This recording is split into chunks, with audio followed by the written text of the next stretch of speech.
Today is March 15th. And apparently somebody had told somebody who made a salad to look out for today's date. Yes, right. Yes. Yeah.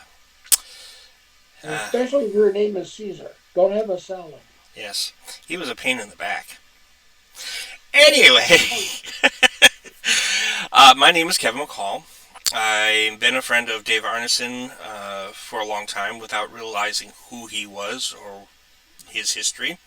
I actually had a very convoluted, distorted understanding of the history until finally one day in roughly the late 90s, Arneson introduced himself proper and told me no, it wasn't two Russian students who got kicked out of the University of Minnesota and sent back to the U.S. and their game was stolen by some guy in Wisconsin and sold. No, it wasn't that story. To which, after What the heck was that? that was my introduction when he asked me what I thought the origin of Dungeons and Dragons came from, to which he just sat there, looked at me, blinked a few times, and laughed his ass off. Yeah, I'll bet. Anyway, now back to the more serious stuff. Well, with Arneson, I guess that's a questionable statement.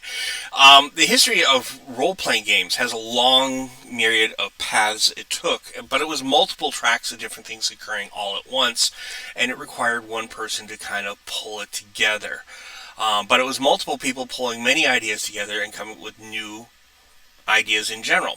The first step was, of course, that there were people for centuries interested in wargaming and gaming in general, and other hobbies. You might even say some of this started with people who just simply like to say, let's pretend. 1963 was a pivotal year in which the MMSA formed. David Wesely was a co-founder for that group, and 1 year later, after looking for people to join their group, they were reading the General and other periodicals for people looking for players. David Wesely had turned and saw an ad for David Arneson. They had decided to split up who they were going to approach and see if they can get them to pitch in with the MMSA. Arneson had already developed his own group of players and was playing in his basement. Wesely showed up, and Arneson, enthusiastic as he was, invited him in, and he showed him their game that they were doing downstairs. And it was quite active. During the times in the early years of the MMSA, one of the biggest headaches was players arguing over rules. So you had game lawyers all over the place. There was no centralized person running a game. They would take the rules and then each argue over the interpretation of the rules. 1965, after it was quite clear people were looking for material to argue their points in the library, Wesely, and amongst others, had stumbled across Strategos. We had a lot of plethora of information in it, but he took it to heart and decided to create Strategos M for Minnesota, or N for North. And so you had these different groups reinterpreting the rules, but Wesely took it to the point where he took and understood the basic premise of the game. You had one central referee who set up the game, the scenario, and the battle that was laid out where the troops would land and be ready to do whatever they were to do. And each general would be in a different room, literally. This was typically done at things like West Point and other military colleges. Then they would have runners going between the referee and those individual rooms where the generals were. They would have a map or sandbox in front of them, and they would be placing their troops around, and they would see what they see, be it an unknown group of troops over the other side, which could be friendly, it could be the enemy. It could be any number of things until they took the resources to try to figure out what was going on and get through the fog of war. This ended up being more realistic to the battle scenarios that many generals went through. This was all part of the whole Kriegspiel movement that was occurring in Europe and in particular Germany. Germans weren't necessarily of the opinion of being the best generals, but they played these games to a T to understand the battlefield very well. But they weren't the only ones. They had created a term called Kriegspiel, which is, use of complicated rules and their interpretation. Back to Minnesota, though, Wesely took this idea of a centralized game master or referee to centralize the rules and their interpretation. The referee in Toten's game, I believe it was published in 1888. I can double check that. I have a copy of it in my room. The basic idea is that person was not allowed to play in his own game. He would set the scenario, tell the runner what information that player has. Next runner would come up and he'd tell them, this is the information that player has. And then the game master or referee would have the master board in front of him, or sandbox, and play out what's really happening. Now, the players would each respond to what they can see and can know, and back and forth. This removed what was the plague of the MMSA and other wargaming groups called game lawyers, for the most part, because they wanted to be the referee, but they also wanted to play. Ethically, the idea was to remove the people who had control of the rules out of being able to control the rules if they wanted to play. Because you shouldn't be dictating the rules if you're about to benefit from it. So, fast forward a little bit more. 1968, roughly November. Wesely got bored with the whole concepts of war games and predictability, and he was into reading more books on fog of war. Even as the Vietnam War and Korean Wars were rolling through the history now, and although Vietnam was still going on, there was the whole concept that even if you had superior numbers, you could still lose a battle. Coup d'Estat, I believe, was one of the books that inspired him, and he decided to tease the players that they're going to do a war game, but he handed everyone out the information sheets of their generals. And not always was everyone a general. This is his Braunstein game. Or Braunstein. Basically, it means the same thing. A Braunstein. So you have these Napoleonic fictional battles that are occurring, but he would be more of the historic. Arneson was very much into the fictional Napoleonics.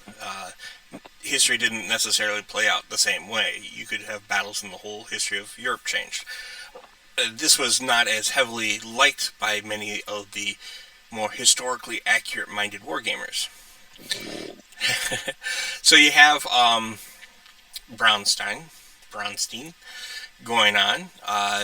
They were teased they were going to do a wargaming. This is a full-fledged drop everything from wargaming and a full-fledged on role-playing.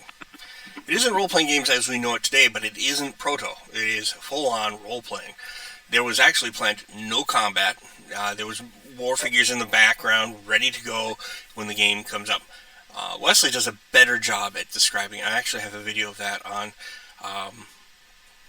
Gaming with Wesely and Castle Blackmoor and other places where he sits there and explains the history. Long story short, you had now game mechanics minded people, and now they've been exposed to role-playing. This is where the role-playing and Dungeons & Dragons kind of got its start. Arneson, who played that game and was the one who pushed Wesely into doing combat by his duel with, was it Greg Scott? And no, it was Jim Clark. Jim Clark, okay. And so there was Jim Clark, Arneson, and they did a duel and died. Now, Wesely had thought he lost control of the game, and so he thought it was a complete shamble. Well, you understand the reason why that was such a shock to Wesely is he was in that other room. Yeah. And these people were supposed to talk only to people that they had contact with. Arneson's character was in one part of the map, and Jim Clark's was on another part of the map, according to Wesely. But what was happening is when they went in the other room, they would run into each other, and then they would just start to talk, as if they had the distance didn't mean anything on the map. So the map had no relation to what was really going on in the other room. Yep. The Fog of War rules, in that sense, weren't properly followed. No kidding. But it sparked inspiration. Even in its failure under Wesley's eye, it was still a success amongst the players. They enjoyed it, and that's the measure of success. God, yes. Yeah. Now, we switched to 1969, August.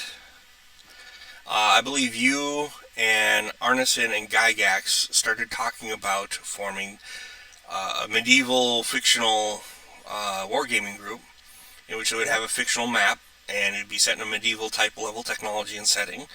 It wouldn't be a Napoleon. Castle's Crusade Society. Yep. And if I understand correctly from your description, you said Gygax was really eager and wanted to do this as an idea. That's right. This was prior to a Gen Con convention that Gygax had down in Lake Geneva.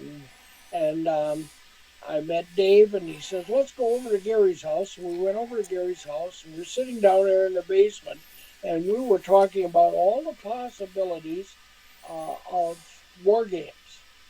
And Gygax brought up the idea of the Middle Ages, about knights and castles, and then we got, oh yeah, that would be a lot of fun.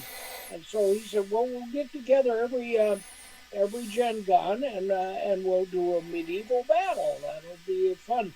And you start collecting soldiers, and I'll collect soldiers, and we'll bring them and fight these games. And we'll call it the our Wesely. Gygax says the Castle Crusade Society. Oh yeah, that sounds good. And I, for the longest time, tried to figure out why nobody seemed to know about this meeting.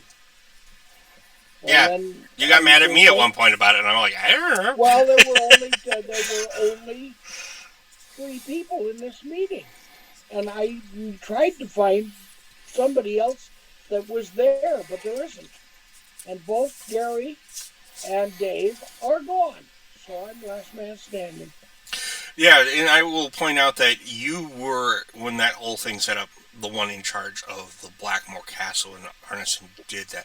Now, before we go too far back into that, I want to step back to 1966, which I believe, first time we tried to record this, you were mentioning that was your first intro to wargaming, if I recall correctly. You want to cover a little bit of that? 66, yeah. 1966, yep.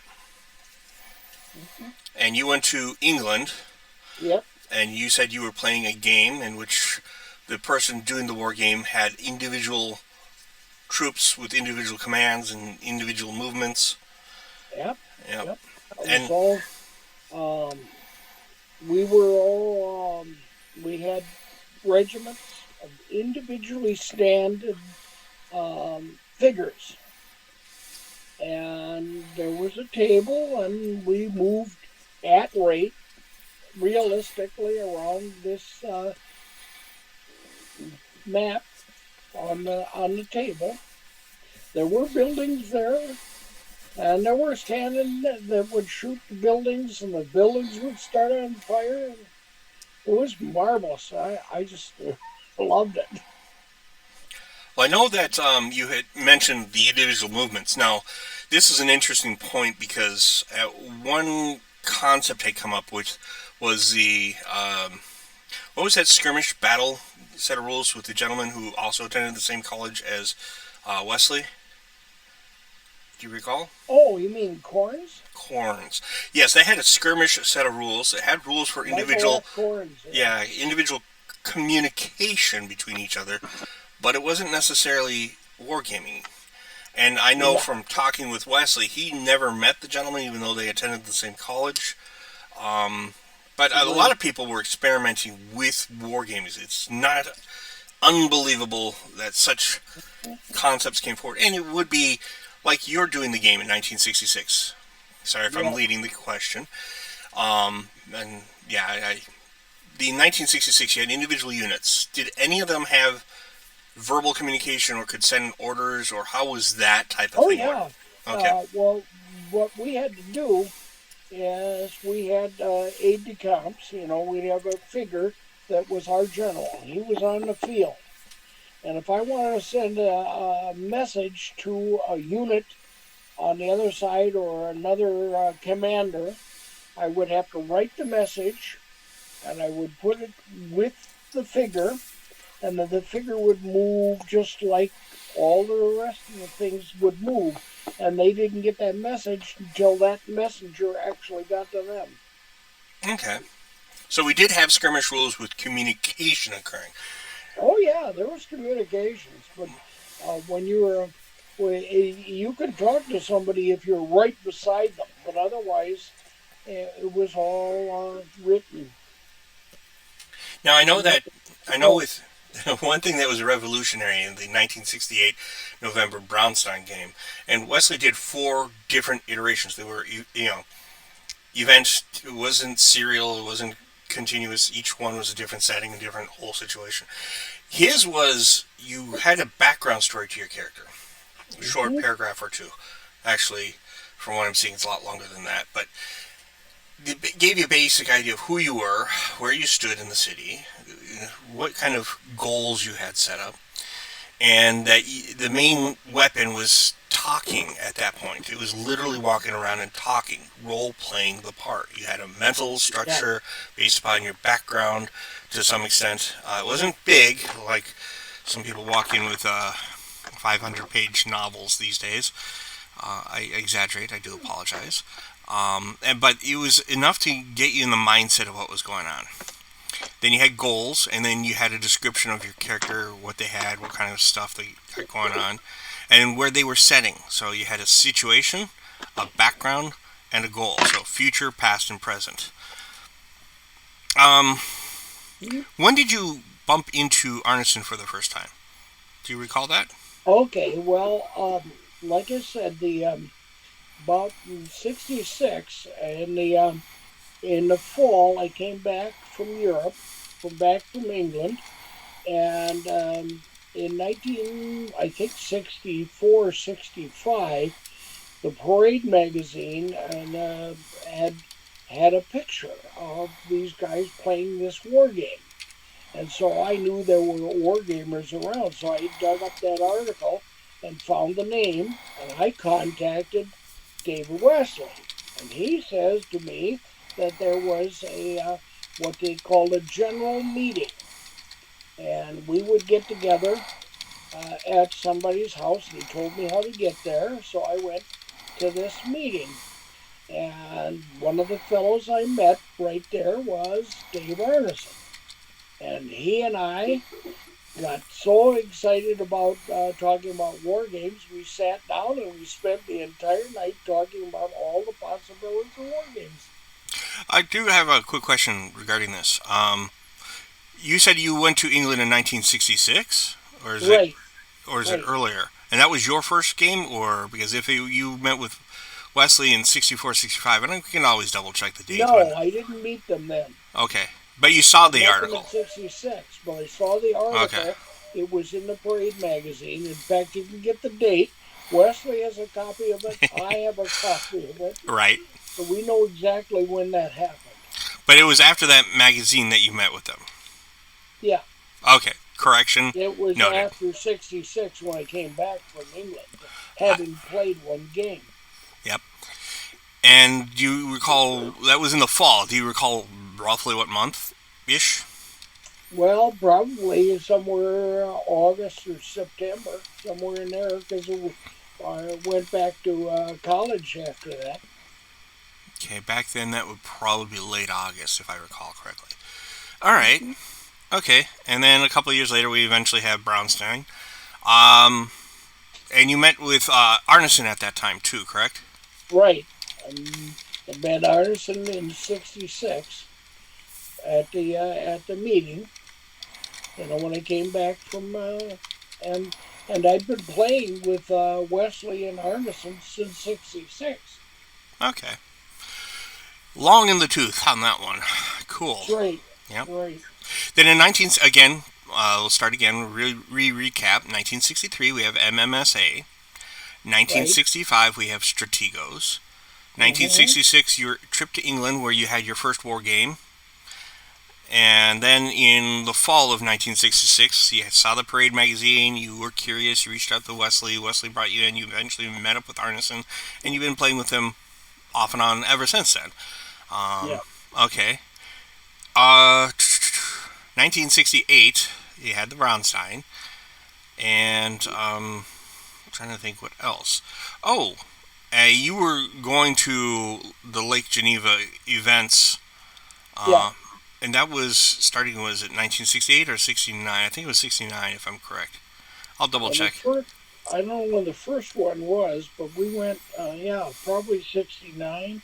So would Uh, that be the same year you met with Gygax and Arneson about, well, like, I met with them twice that I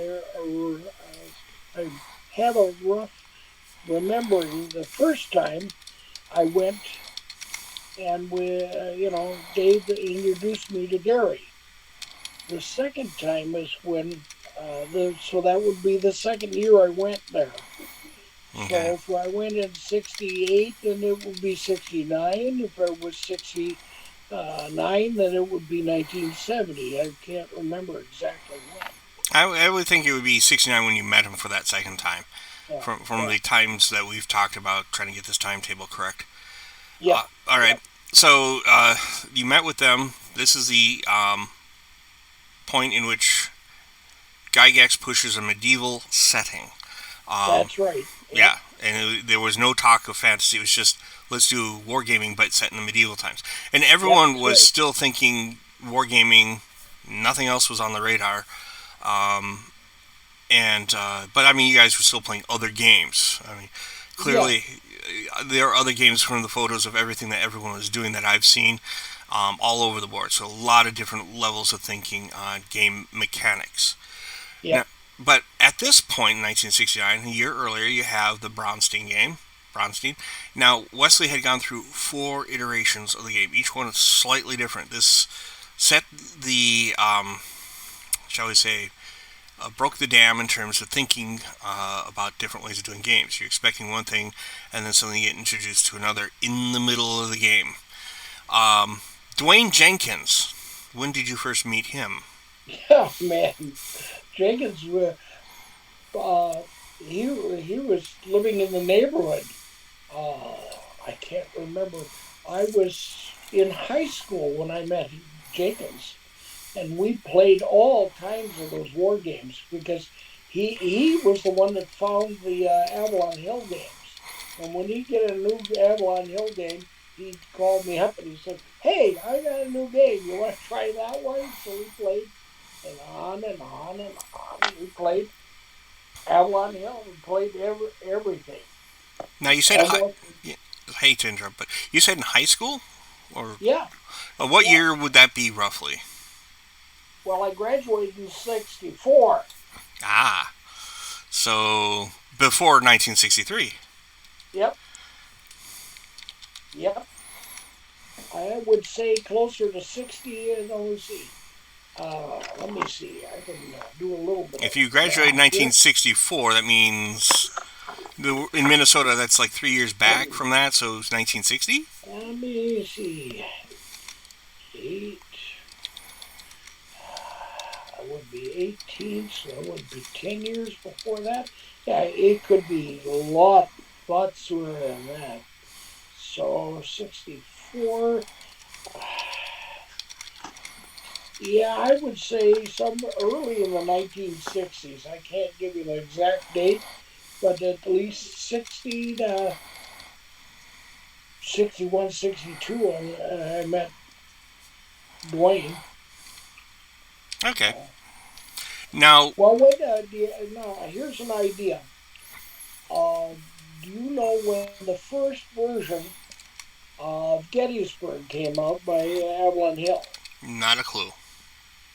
If you could find that date, I can tell you exactly because that's when um, he had just got the game of Gettysburg. It was the old one with the square map instead of the hex map.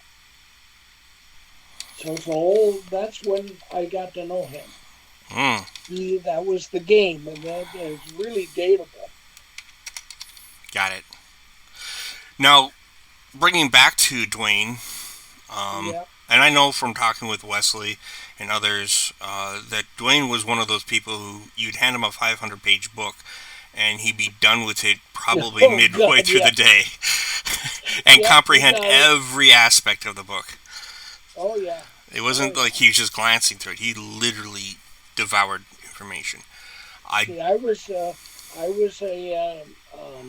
library aide at the University of Minnesota, and during the summer, I got a job um, taking care of the high school library, which was part of the University of Minnesota, and so I had access to getting books. I could check them out. So I would find the thickest dang books to give to Duane, and he would gobble them up. gotcha. Now I know shortly after Strategos was introduced, I'm going to assume within the year, he had done his Brownstone game, if I'm correct. Did that sound correct? After the original Brownstein, yeah, he'd done he wrote one, and I don't know exactly. I don't know the dates of that one. All I know is that I know what it was fought, and again, because I had moved to, I had a job in upper or middle state of Minnesota. I didn't get to participate in a lot of these games, but I knew of them. Okay. Would you say it was very quickly after the game, like after it was done, he decided let's do it, or did Oh yeah, I Wesely would go say. ahead and do his all four and then he did it? Well, I know that the Banana Republic took place before Brown Town or whatever he called it, his Western game. I know that was the order because I was at the Banana Republic version of Brownstein, Okay. and I know they played, but now I'm finding out they played a Brownstone at least a couple of times, so it might have been the second one that I heard more about. Okay. But it was after the Banana Republic, which sounds like it was Yeah, the fourth right. game. I Okay. know that there was one after that. Now that doesn't, like I say, it doesn't mean he didn't run one before that. The only thing is, it's after Brownstein and before I ran my game. Okay. Now you mentioned your game. Could you It describe? actually isn't my game. It's Dave's game. It's not mine. Okay. Now, from my understanding, because we were talking before, and Right, I said let's stop here before we go too far. Um, you have the meeting with Arneson, Gygax, and yourself talking about a medieval setting for right, wargaming. right, And right. Arneson is famous for his fictional Napoleonic, where he has a map of Europe Yep, yep. and it's set up in Napoleonic period, and you have the empire set up as they are. And it's what was that type of game in which you're like mail back and forth between each other? Do you recall the name of that type of gaming? Was it diplomacy? Well, Does that sound it correct? was like diplomacy. He used the diplomacy map. He was doing the Napoleonics, but he was using the same map as the board from diplomacy. But diplomacy is a different animal altogether, I tell you. Okay, Oh, okay. But I mean, he was using that map as a reference point. right. Do you know when he started doing those Napoleonics? Oh, we were doing Napoleonics, like I said, in '66, and he various generations of the first Napoleon. We were doing Napoleon's um, Italian campaign, and then later we got into just taking over. We got to be the rulers of various countries, and then we could organize it and run the games, the history from that point. we all had our own countries. I had the Kingdom of Italy, and Swenson had what? I can't remember what Swenson had. Everybody had a different country. Greg Scott, I think, was England, and we would have to turn in our budgets. Arneson would tell us how much money our government had, and then we would have to organize our military and our buying of ships and so on, because we had the fleets as well. Okay. Yeah.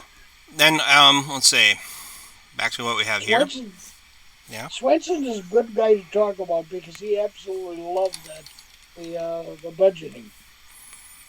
Yes. Yeah. I got to talk to him. I know he's agreed to do some of this. I also got to reach out to Wesely. Um, let's see, David Fant. Everyone Yep. else. Yep. Let's see. 69. You met with Arneson and Gygax. Now, you were touching on, which is what I'm trying to lead into. Mm-hmm. When you thought that Arneson was actually doing his Blackmoor setting. Mm-hmm. Now, I know from talking with Wesely that Arneson had already done some medieval settings, but the idea of organizing it with Gygax and what he was proposing, Arneson was on board with that idea. But clearly, the result was trying to set, because Arneson was, and I know David Megarry, Arneson, and several others were heavy into Lord of the Rings, Hobbit, J.R. Tolkien, among many other fantasy writers. Mm-hmm. I know from further research by others that Gygax was into Conan. Right. You might say that Gygax was a lot more meat and potatoes kind of concept of fantasy, lo-fi. Some might call it. Magic is not like my toilet paper's +5 defender. Whereas it was really rare. I know with Greg Svensson, his big story was he was the only survivor in his game. He also has confided with me it was not the first actual Blackmoor game. The other players seemed to know the rules more than he did, which meant that they had been exposed to it before he did. But he was the first one to record a game, Yep. and he survived with a +1 sword that was intelligent, and thought he was getting a good deal by selling it for 300 gold, and learned later that it was worth 3,000. To which he shrugged his shoulders and goes, "I don't care. I got 300 gold. I'm happy." And that's another time, another situation. So stepping back again, and I get ahead of myself all the time. Do you know, was it after that meeting or before that meeting he was already kind of formulating? Because I know you had done some investigating on your own, learning some information. Do you recall anything that comes to mind that you're willing to say?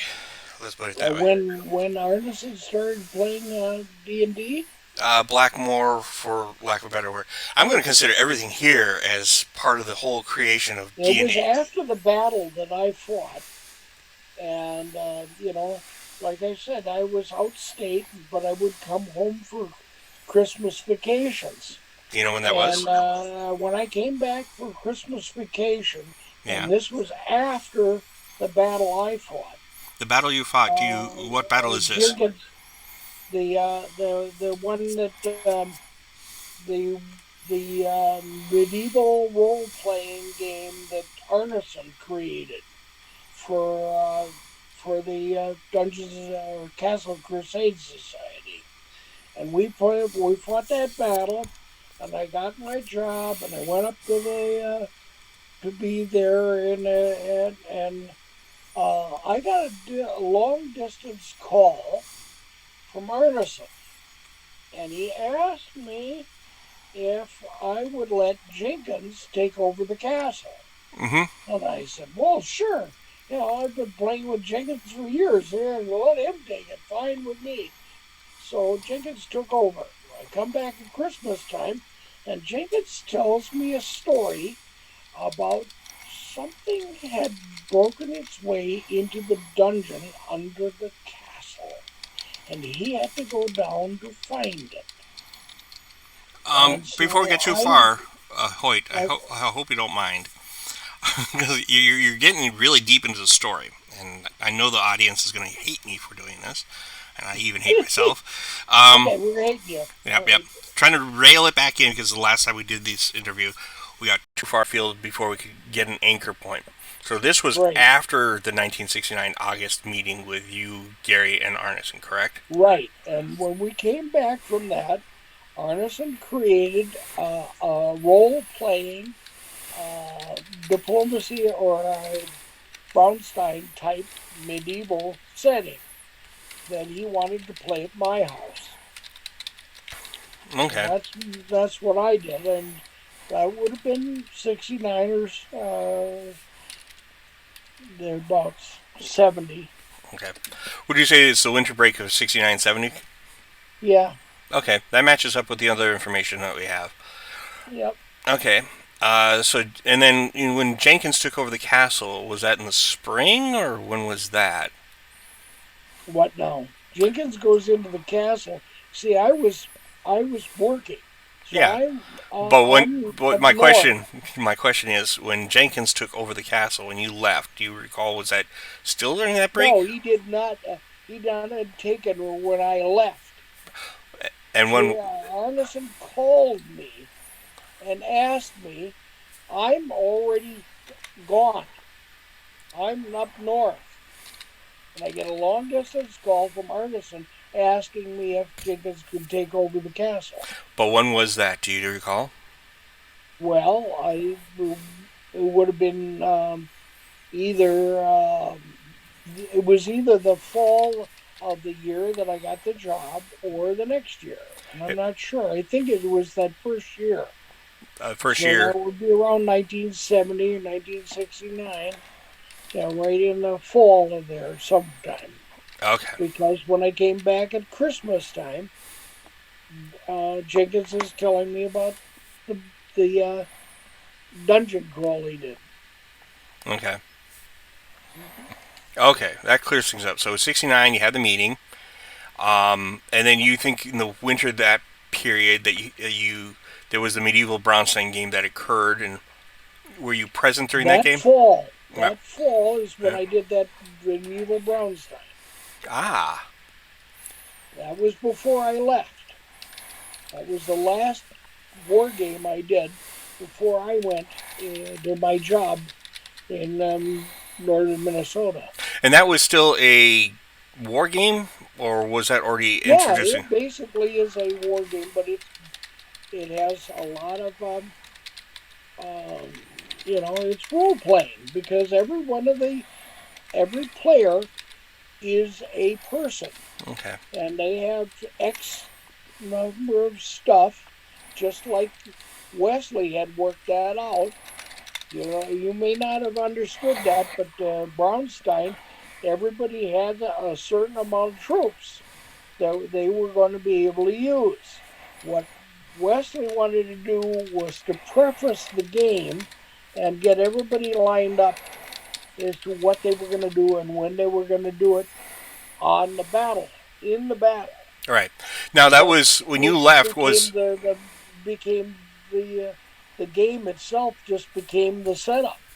now when you And left? When you left, was yeah, that in the winter or spring? Do you recall? it was in the fall. Okay. See, I went. I was a teacher. I went to teach. So the school opens in the fall. That's where I went. Ah. Okay. Okay. That matches up as well. Okay. Mhm. All right. And I'm saying there's some of the stuff that kind of bugs me because I know it was when I went to Holdingford and not when I went to um, Ellsworth. And Ellsworth, I know my contract started in 1970, so this has to be before that. And I would even say 1968. Oh, that's strange. Really weird. Well, I mean, Really weird. yeah, I mean, those 2 years, 69 and 68, it wouldn't surprise me if it's a year earlier than we're even thinking. But if you Yeah, can that's what I'm saying secure, about 68. yeah, if you can secure that information, that would be useful. And you were in Ellsworth in 1970. Right. Okay, so we know that at least by then, the game was already occurring that way. Yeah. Yeah. Okay, okay. And that's where they, and it wasn't, it was called Williamsport. That's what it says on the original map. I didn't realize that. I remember seeing the map, but that was so long ago. And then when he sent out things to us as people in the medieval campaign, it had no name on it. And then later on, she says, that's Blackmoor. Well, by that time, he'd marked this little town for the east as Williamsport, so he moved me over. Okay, so the town was called Williamsport. That was next to the castle. Yep. Well, the castle was called Williamsport, I think. he renamed it when Jenkins took over. All right. So, do you recall when Jenkins took it over, or at least informed you, or Arneson informed you that, hey, as I recall, you told me that Arneson approached you and said, hey, do you mind if Jenkins took over, or let's hear it from the horse's mouth? That whole situation. Well, that's what I said. I fought this game that we've been talking about, this medieval Braunstein that Arneson organized. Right. Then I got a job and I went up to where I was working. And then I get a long distance call from Arneson. And that's the same fall. It's, I'm playing the game that I'm going up to teach. And where I'm up at teaching, I get the long distance call. He wants Jenkins to take over the castle. Do you recall when? Sorry. Do you recall what year? Was that 70 or? Well, all I know is it could have been 68. It could have been 70. We have to work a little harder on trying to get all that stuff together. Agreed. The thing that used to bug me is I would deal with John Peterson. Mm-hmm. He came down and started doing the history. Right. Well, then I found out these guys are all wanting to know exact dates, exact years. Well, I can't give them exact years because we weren't recording that stuff. It's right. Kind of the guys said when Griff wanted to ask, "Oh, you guys got any pictures of what you look like back then?" I said, Polaroids were rare. We weren't taking pictures of people. For God's sake, we wanted to play games. We weren't trying to take pictures of each other. Yeah, cameras were rare even those days. I recall that. So Jenkins takes over the castle. It's probably, would you say it was probably the spring of 70? Oh, it was that fall. It's still that fall. Okay. Oh, yeah. Wow, things moved quick. Because there wasn't snow on the ground. That's kind of a strange thing. I can remember being where I got that telephone call, and there was no snow at that time. So it must have been in the fall when he asked him. Because by the time I got home at Christmas, Jenkins had done the dungeon crawl. Yep. You bring up an interesting point. A lot of the historians, this is part of the reason why I'm doing this, is they're all snipping about documentation. love to have Yeah. documentation. I would love it. And you're right. It was rare that people kept a hold of things. I know of caches of information held by various people.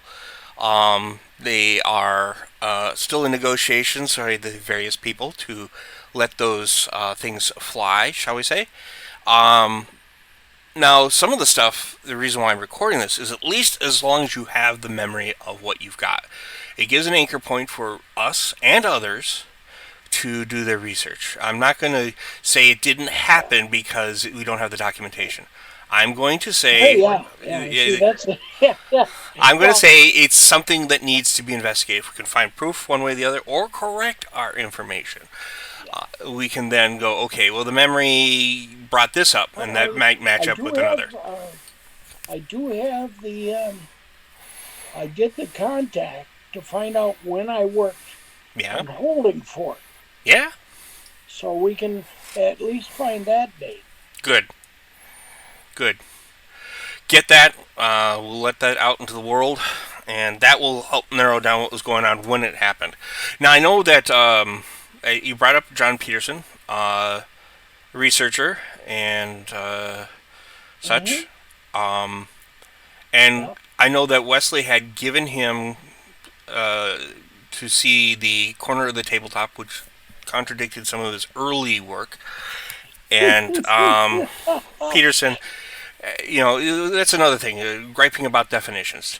If you print it off and you distribute it out, I call that publication. I don't care if you want to call it a fanzine or not, it's still a published fanzine. It's a publication, it's in the hands of many people. Mm-hmm. If it's in your own personal hand, well, that's a different story. But if it's documented, it's documented. Cool. Let's move on. Now, there is in the corner of the tabletop, before I really bring this up, I will say that you may already have some information on this. Arneson was kind of probably being teased about his fantasy game that he eventually started being known for. No Um, kidding. And was it Greg Scott, or was there other people also teasing him about his unorthodox gameplay, like the Well, I lizard in the don't know middle of about the South Pacific battle? I don't know about any others, but I do know about Greg Scott because I was working for him in the summers, and he would tell me about what Arneson was playing. He says, "Oh, and he's got all these little fairies and things, and it's really dumb." And Yeah, Greg Scott. Uh, well, you can talk to Wesely, yeah, and like you said, Arneson was young. He was a high school kid, and when the war game group started, it was older people who were in college or whatever. And Greg Scott basically said, "We got to get these kids out of here." He yeah. didn't want to have Arneson join. Well, let me put a little confession before you go too far. As a kid, I hated fairy stories with a passion.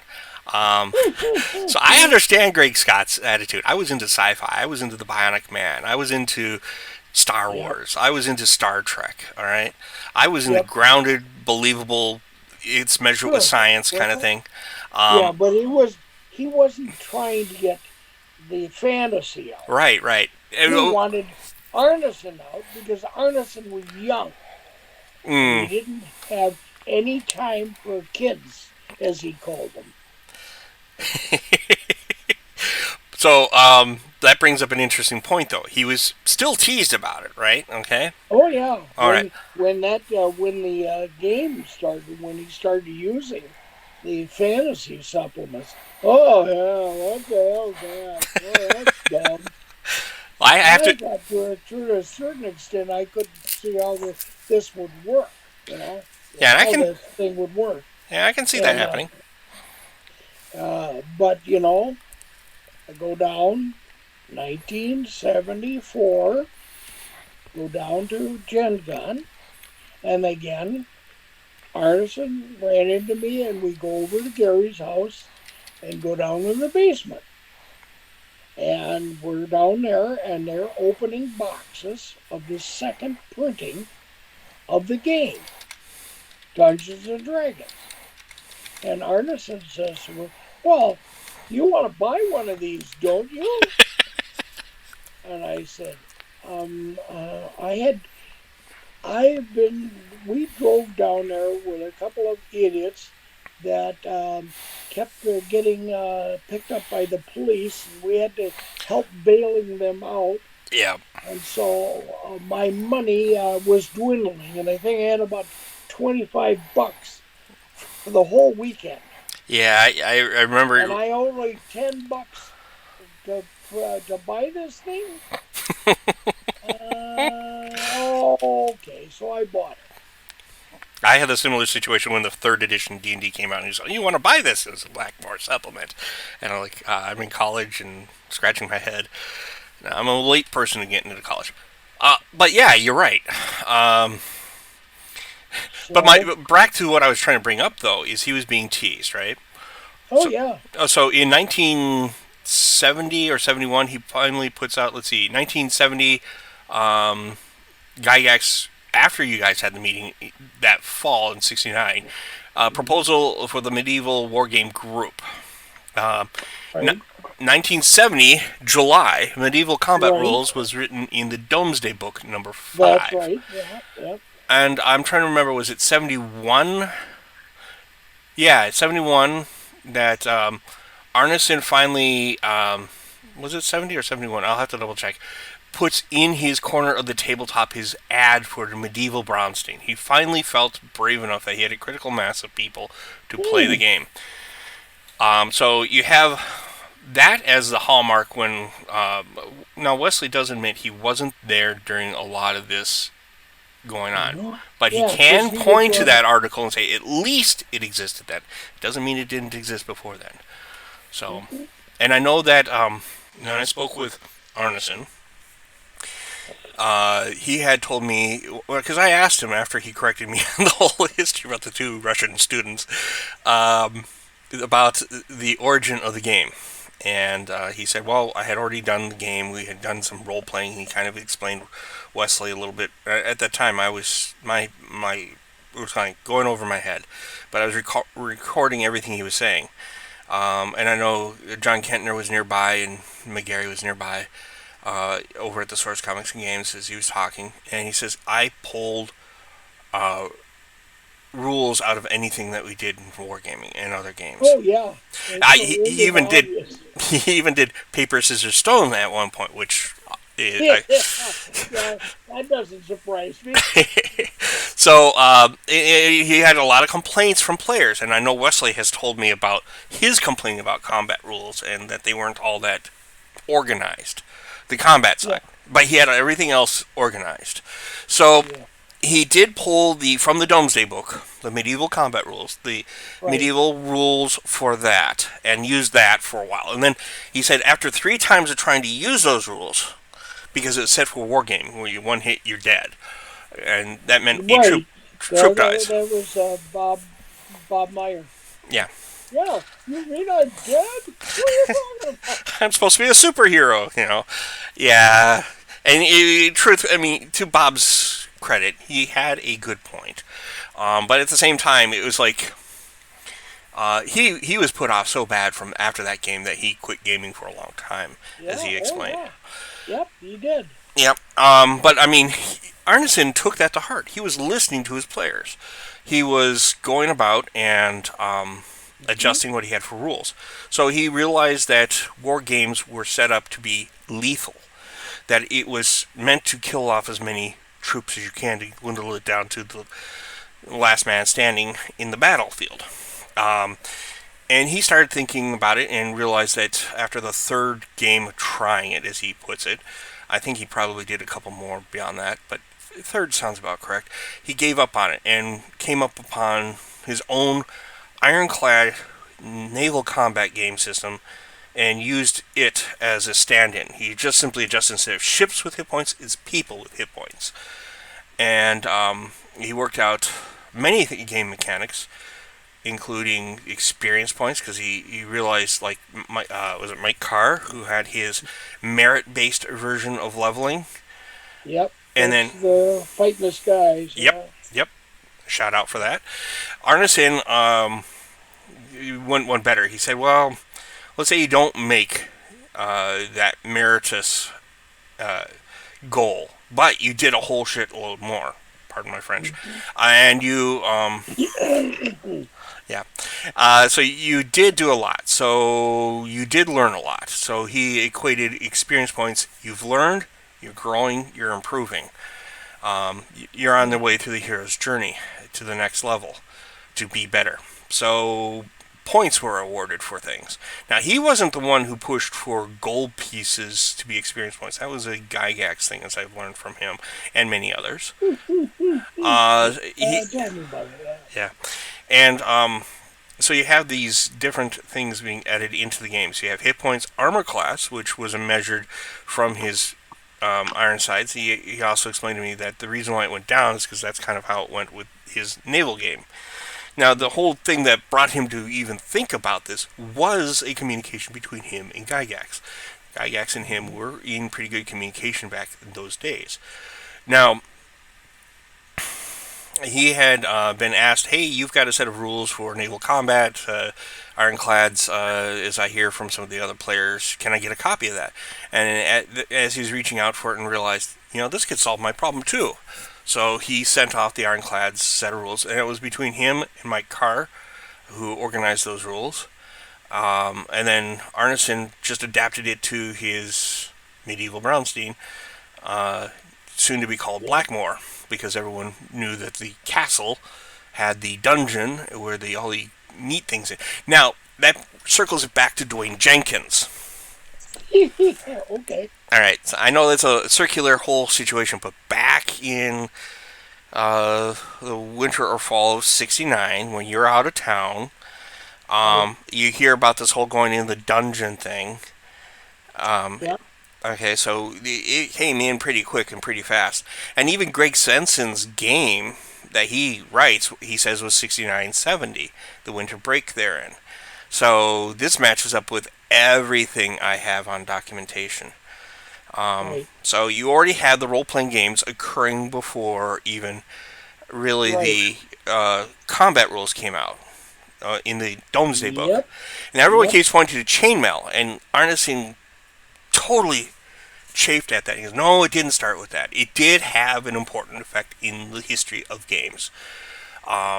He did love those rules. And I know from you and my talking, we both couldn't figure it out until Perrin at GaryCon actually sat down and kind of showed what was going on with the game. So that was enlightening. How it's written and how it's interpreted are two different things. So, yeah. Well, I know. I know from Bob Meyer Right. and some of the things that we talk about how Dave played. Right.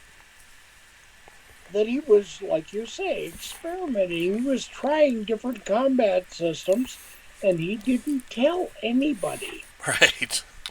You see, the whole point was it wasn't the rules that were important. It was the story. Right. Right. And that's what Arneson caught that immediately. And most people don't understand that they're still trying to play rules. And that's not important. It's the story. Right. I'm going to deviate from your story just a little bit. I'm going to tell you a little bit about my story. No. In the 70s, I was young when this game came out. I was insanely young.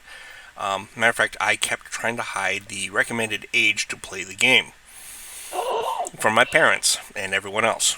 So, we were in elementary school when I started playing the game. Right. And we had two students in my school. I will not say their name. So don't worry, Rob.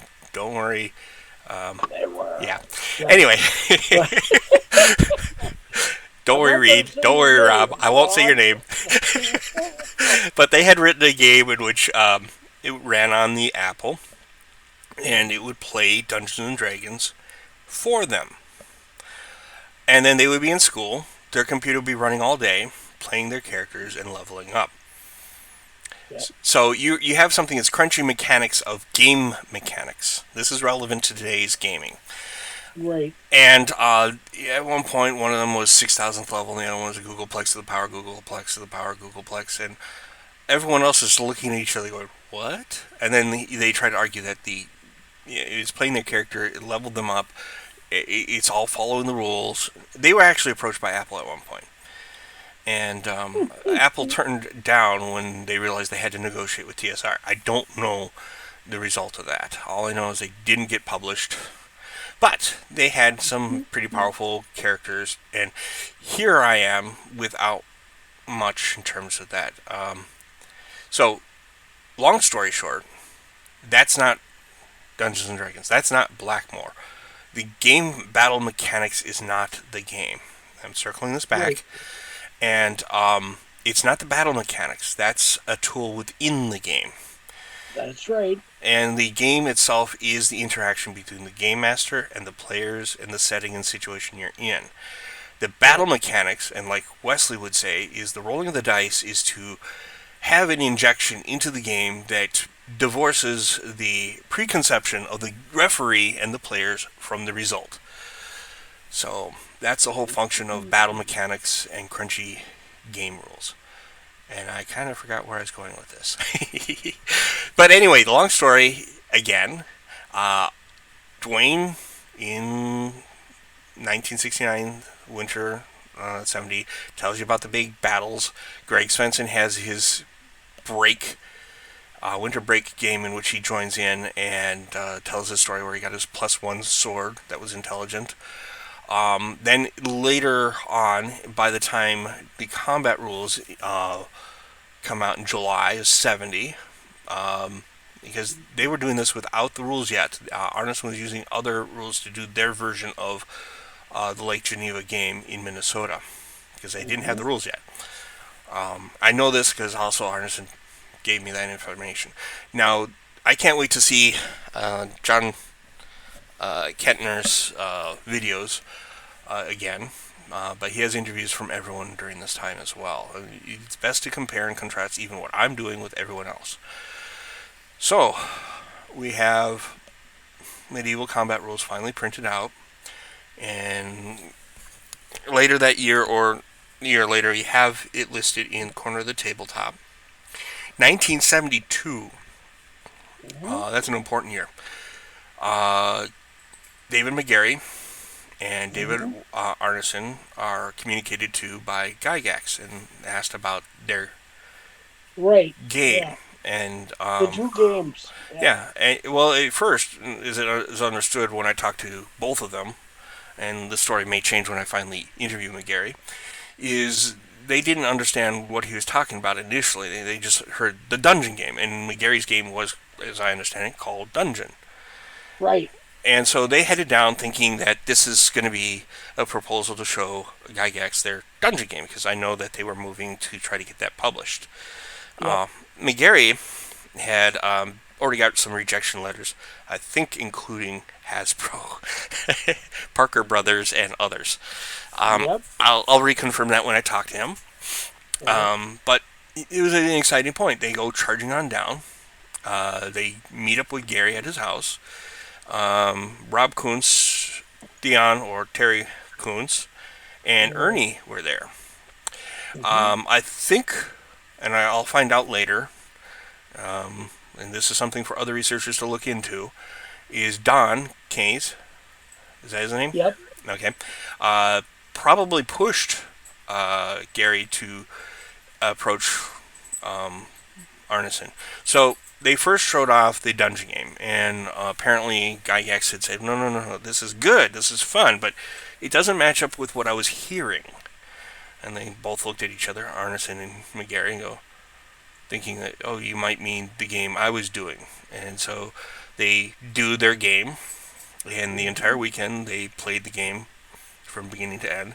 And I guess it was Sunday morning when they finally left, and as they were heading out, Megarry had heard Gygax kind of say, either under his breath or just an open statement, why didn't I think of that? So, it is clear that Gygax was not thinking about the role-playing aspect of the game at all. Now, I know from the information I have that during this time, up until then, Arneson was pushing Gygax to include more fantasy monsters in chainmail, which is why you eventually had Right. chainmail, now The changed from supplement. medieval combat to chainmail, with fantasy supplement. And Arneson had always said the chainmail rules he had came from Domesday without the fantasy supplement. The That's only right. published Yep. set of rules without the fantasy supplement came from that book. Now, I'm trying to think. We've actually seen that there might have been a volume before or after where there's some medieval combat rules included, but the parent set of rules were important to Arneson. So you have fantasy seeping into chainmail. Some good deal that was pushed by Arneson because he was already doing that quite clearly. And a lot of things that were in chainmail that were fantasy were based off of some of the stuff he was already doing. I think there was some mention of red wizards and other things of that nature. I'll have to re-investigate that. So, 1972, I believe, is when that happened. And within a week, Rob Kuntz had been approached by Gygax to do a set of rules recreating what Arneson had done. And after spending a week of trying to figure it out, he turned to Gygax and said, listen, we can do everything we want to try to recreate the game system that Arneson had created. Now, Arneson had already written the rules by that point. He just didn't bring them with him. That's why everyone goes, oh, he just pulled it out of his... You know what. And so it made the impression that he made up the rules. Yeah, he made up the rules as he sat there. Still playing. He's still being the dungeon master. He would. You never knew when he had the rules written down or what he just wanted to use. Oh yeah, I mean that's a good game master does that, but I mean he had the basic things done. Like this is logical. You didn't need to have rules on things that applied logic. Yeah. And so when the combat situation came in, he had already got that. And he already had figured that all out. And for the most part, most of his rules were using the 2d6 method for the most part. Now, Rob Kuntz, at the end of that week, turned to Gary and said, just make a deal with Arneson. And so they had a call. Arneson met up with Gygax, and they did that rough draft, which there is documentation of. Gygax was all enthused with what Arneson was doing. They were good friends at that point. Unfortunately, we also have Don Keynes shortly after. Don Keyes. Keyes, thank you. The whole point was, now he didn't play the game with them. He was not there. No. But he knew of the two games. Now, Gary was very much more interested in the dungeon board game than he was in Dave's game. But the descriptions of this must have gotten to Don Kay. Right. Because he told Gary, we got to get that game. Yep. And I think the situation in Don was the president of TSR, Technical Studies Research Group. Right. And when he unfortunately passed away, and there's a whole story on that situation, they had to recreate the company instead of calling it Tactical Studies Research again. Tactical Studies Rules. Thank you. I'm much like Arneson. I do spelling mistakes. The devil in the detail I kind of ignore, but I have the information. I can get to it if needed. So I do too. Yep. So you have that, and then let's see. Gary becomes the CEO. He gets the investment by the Blooms brothers. And the initial investment was 1,500, or is it 500? I forget. Oh, it was over 1,000. Okay, so let's say it's 1,500 with Don and Gary. The vast majority came from Don. Don made Don was so sold on doing the damn thing that he cashed in his life insurance. Which was a bad idea in the end. I know it was, because then he died. Yeah. Anyway, so uh, Gary becomes in charge. Now, I have growing up Gygax, which is a good thing to go watch at GaryCon. The Luke and Ernie and his sisters all talk about growing up with um, Gary. And I know from one of the stories I had heard from Arneson was the origin of the name of Dungeons and Dragons. Now, there might be some morphing between the story that his daughter says and what I was told. And Arneson wasn't there to know for sure. But the way Arneson said it was more entertaining to me. Apparently, some people coming up at Gygax's house and approached his wife, and his wife, oh, they're down in the dungeon playing with those dragons. And so the That's a good. I like that. That's yeah a good way to come up with it. yeah, and apparently his daughter actually came up with a final name. Yep. And I think she kind of chided at that story a bit. So I'll let her tell her story. And I'm sure that Arneson didn't have it totally correct. That's fair enough. I mean, he could have morphed from they're in that dungeon with the dragons, and his daughter probably overheard it and didn't register until she finally came up with the actual good name, which sold, Right. which is Dungeons and Dragons. Now, Gary becomes in charge of TSR. Arneson moves to Wisconsin, Right. and Gary To goes with work him. with them. Yeah. Yep. Mike Carr's down there, and Gary. yep, and I believe Mike Carr was Dave Arneson's direct boss, if I'm correct. And you have the whole situation where after Gary becomes in charge, now there's also a little thing from the growing up Gygax that Gygax was very much into making sure his kids were smart and made them memorize and learn things. You might say very focused on memorization, organizing. Now, I'm sure that Gary probably realized that Arneson was not the best at spelling and grammar things, but the ideas were key to what was going on. So he hires Tim Kask at some point and asks him to help Arneson collect his notes and get it organized. Now, Arneson had his notes, and it's a little bit like the better person to clean your room is somebody else, not yourself, because they can see the chaos, and you might say it's just normal. So Tim Kask probably looked at the notes and didn't make heads and tails of what he was looking at.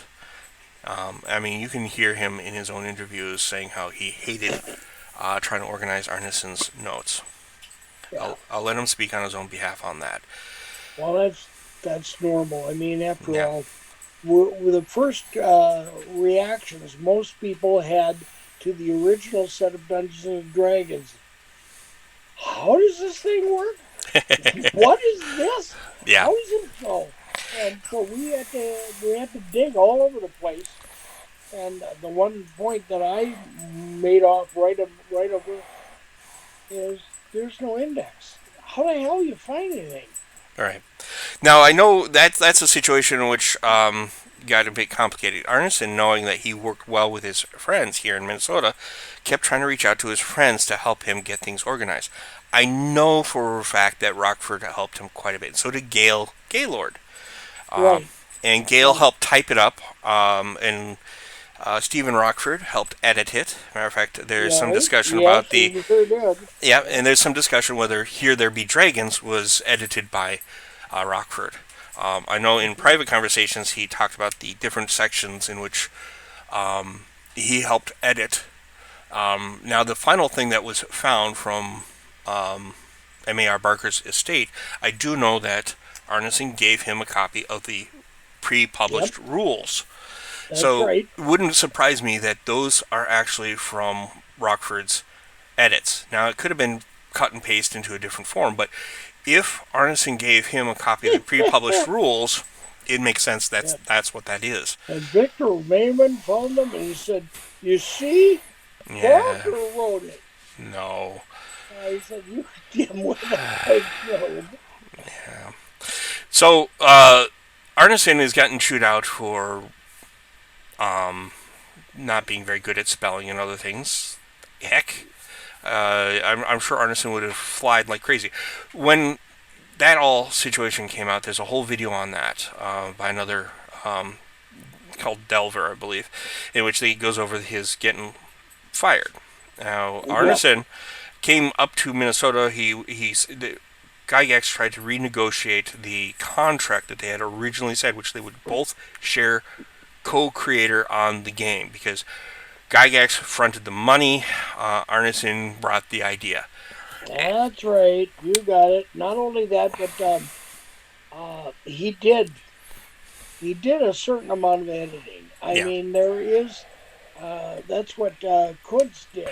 Yep. Because the next story deals with the Empire of the Petal Throne.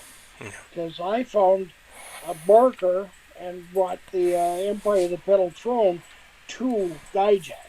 Yeah. And Gygax, the first thing he did was to send the copy to Kuntz. Now go find something that we can fix. Find something that we can put in there. And Kuntz came back after looking at it. He says, I don't know how the hell you're going to fit anything in here. He's got ideas that I never even thought of. Yep. And I'll talk to Rob Kuntz about that. And Rob Kuntz has been a real good source of information on many, many things. Because that's a modus operandi. So you have that going on. But I don't know about his memory. He thinks I'm Ross Maker. Don't worry about it. So you okay, so Ross, what did you do then? Yeah, I don't know what Ross did then. No, seriously. So he heads up to Minnesota with Brian Bloom, Mike Carr, his boss, and Brian Bloom, one of the board members. And he heads up to Minnesota, talks with his uncle about legal matters, who had advised not to sign the change in contract or anything there. And so before he could do anything, he got back to Wisconsin late with Brian Bloom with him, with Mike Carr with him.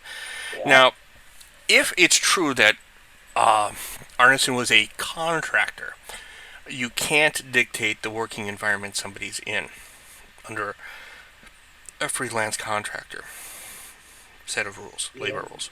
So if that's the case, there's no reason why Arneson should have been docked 10 days of pay because of, he was with his boss. He was there with his full authorization of his boss. So there's too many crazy things going on then. Yeah. Because the tension had built up so bad by the time that Arneson left to go down and talk. Right. That there was a lot of crap in there before he even got there. And I know that Arneson talked a lot about increasing the amount of rules and complexity. And Arneson said, we just went through that whole rules lawyer escapade back in '65. We don't want to reintroduce rules lawyers by increasing them by increasing the amount of rules. This is also relevant today because we have the Mr. Cox, who's the CEO of Wizards of the Coast under TSR, under Hasbro, who thinks you can do D&D without a game master. Is that right? Yeah. He doesn't understand role playing from my understanding of his understanding, which I hope is an understanding. So you have that all going on. Understanding, but a misunderstanding. A misunderstanding. So you have that going on. Anybody know what he's doing? No. He doesn't know what he's doing. No, he basically wants to make it a basic mechanical game. One thing about Dungeon was kind of cool is you could play the game without the game master. But that led down a pipe of removing a vital fun part of the game. The fun of telling a story. But Dungeons & Dragons isn't a linear story. It's interactive. You set up the situation. You have a group of people with what they've got, and they play in it. And that's all new and unique. So Arneson comes back. He's docked 10 days of pay, and he decides to go home. without letting anyone know. And under the new terms of employment, that's immediate termination. So he's fired. He was moved to being a clerk. And I know that after preceding that, for the most part, that's what Arneson was pretty much doing, is a mailroom person. And kicked out of being in the creative department, which is where he shines. And that's just ridiculous. Yeah. And so that's I didn't realize that business, but yeah, I can imagine that. Well, that would have been that, Dave. Yeah. So when Dave was really screwed over, I'm going to just say it. He was screwed over with that whole situation. Well, yeah. He left. He came back to Minnesota. And then a couple of years later, and that all happened in 1976 when he got canned. I have the date written down. But he comes up, and he had known that they were working on second edition of Dungeons & Dragons. Not the second edition we eventually got. Second edition Dungeons & Dragons became Advanced Dungeons & Dragons. Arneson won because they took the same verbiage and language and copied and pasted. Yeah, and there are interviews with Tim Cass goes, all we did was copy and pasted the language of the rules into the AD&D. Well, that's where Gary lost the court, because they did that. Because under the agreements, what was published as Dungeons & Dragons is co-creator work. That's right there. Yep, and because of that, he tried. Gygax tried to argue that this was a whole new game, but how can you argue it's a whole new game when you're using the same rules in many respects, in many verbiage, it's called plagiarism. And so he won because of that. The original agreement was much higher than what he got in terms of. The agreement was they would both get royalties of a certain amount. In 1981, he finally won in court, and it was like 2.6%. But they weren't honoring the 2.whatever%, and the other things that he was supposed to get royalties on was not there. And my understanding from Peter Atkinson and others is that when Wizards of the Coast took over TSR, that they had discovered not only Arneson wasn't being paid, but so were a lot of the other artists. And Arneson made that very abundantly clear, that a lot of the contributors were not being paid what they were owed. And Peter Atkinson, to his heart, kind of reminds me of dealing with Greg Scott. Yeah. When Greg Scott would get the mail every day, and I'd be sitting there talking to him, and he'd open the mail and take the money out, and it never got into the accounting books. It just went into his pocket. Sounds to me like Guy Jacks. Yeah, well, I mean, a lot of people just kind of went in and, okay, I got it. Now I'll run with it. Yeah, and basically Atkinson started paying out the royalties that they were owed. He also made a deal with both Gary and Arneson. And said, guys, stop arguing. Here's the deal, and go your merry way. He did. Yep, nice guy. Yeah. So, unfortunately, he got sold to Hasbro. And that's the pathetic part. But I mean, at the same time, I mean, he's a nice guy. I mean, I've seen him at the convention. He won't say bad things. He'll just use his poker face, bite his tongue, and just be friendly. And that's a good thing in a CEO. So, a long story. The second interview, I'm going to let you listen to this, and then you tell me whether we should do this again, or this is okay to go ahead and air, okay? Yeah, it looks all right to me. I can't most of what I've been listening to is you anyway. I'm sorry. I'm really sorry. That's all right. I've been covering it, and I'm trying to... I don't have any problem with anything I said. So it's good to me. I mean, you wanted me for the reference. Right. And that's what I'm trying to do. I'm just trying to give you the information I know. Right. And that's what I need.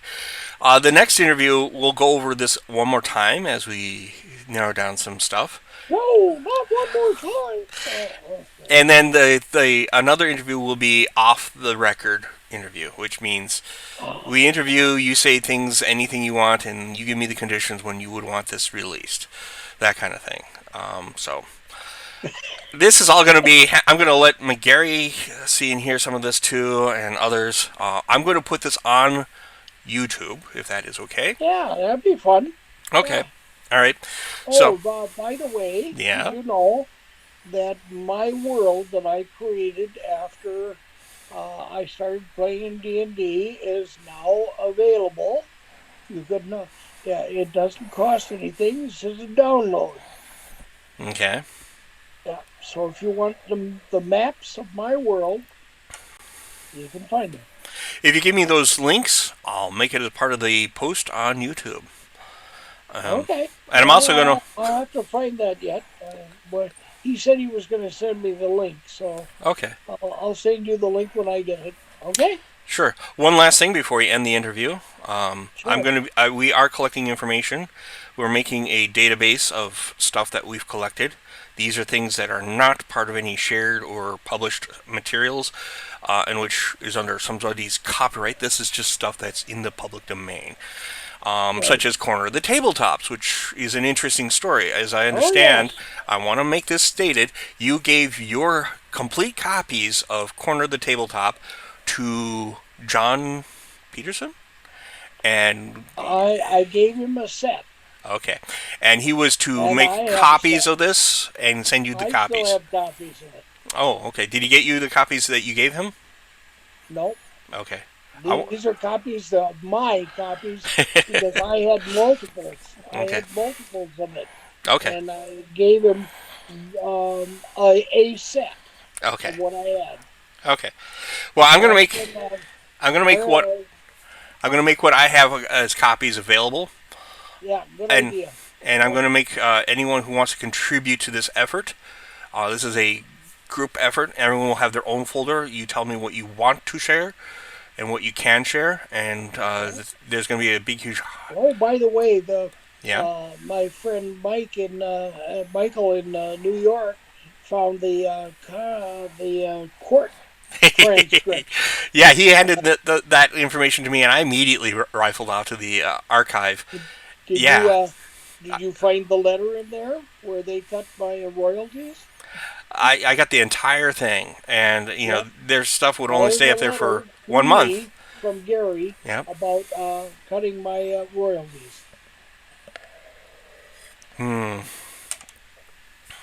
Yeah. You know, and I'm wondering.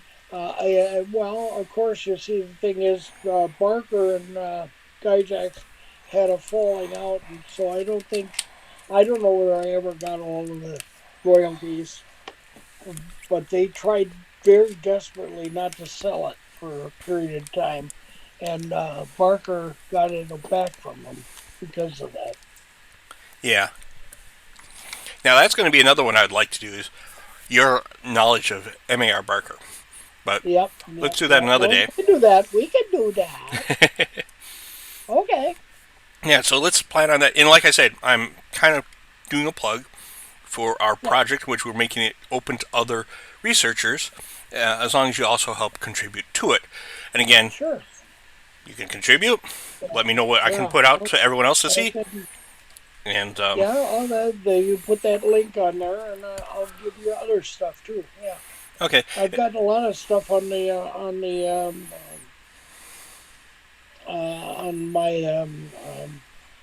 my cloud account, so I'll see if I give you more of that. okay.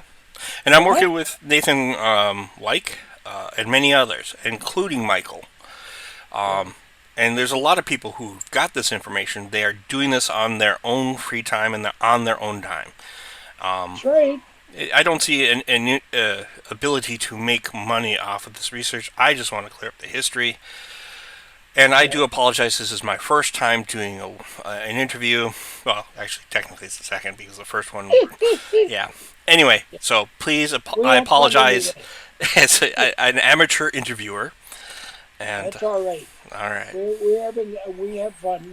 So in other words, but if you want criticism on that point of view, you need to put your what information you want from your interviewee, and then stick pretty much to that, because a this interview that we've recorded is Yeah. really good because it does cover a lot of information, Yep.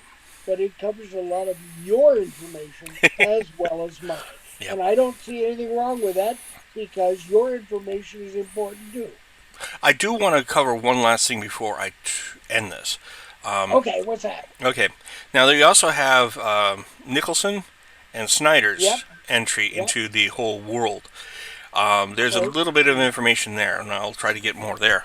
I had already known that there was a mutant game that was produced and made, Yeah. and they were trying to get Gary into publishing it.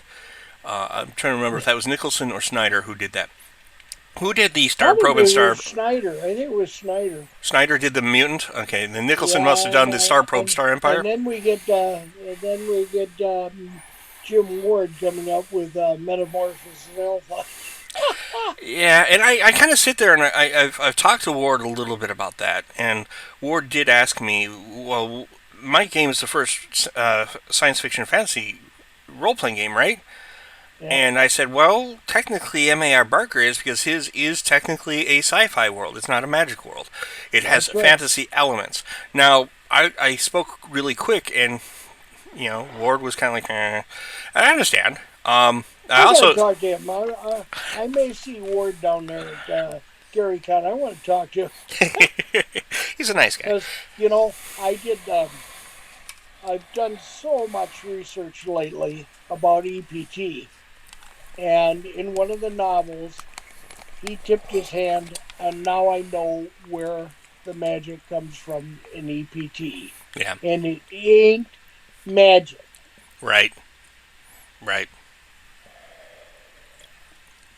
Now, So anyway, what I was trying to cover is the fact that pre-publishing of D&D, so I understand it was 1973. right, Um, Snyder and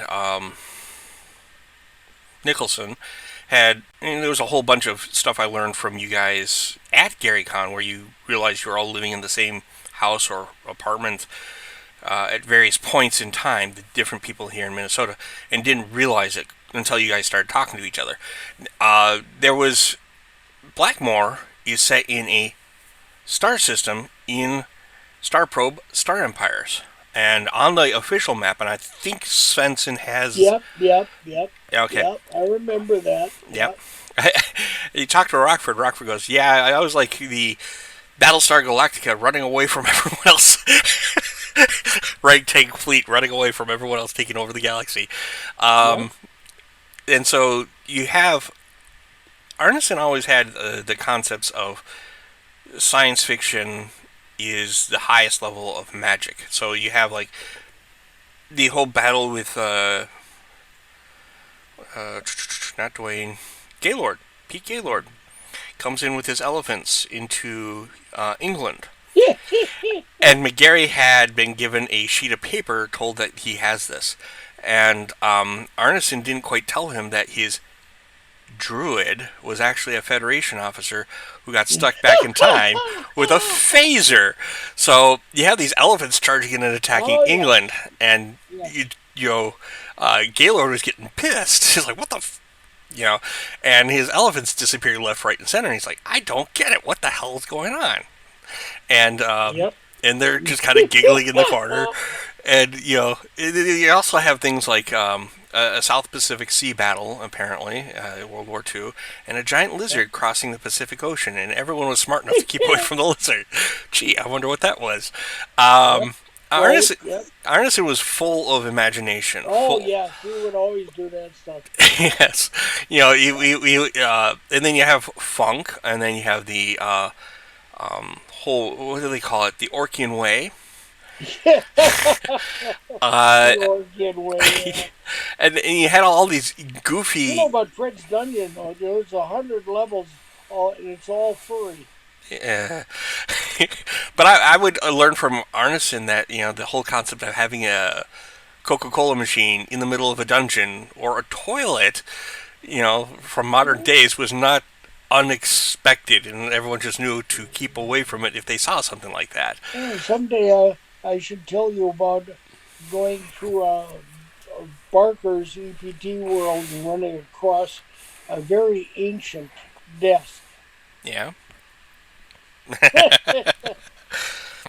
Well, I think we should wrap it up here because I think we've touched on a lot of things, and I'm very interested to see what the audience's response is. Okay. And I hope I didn't annoy too much. No, good done. Okay. Well, you take care. Okay. You too. Bye. Bye.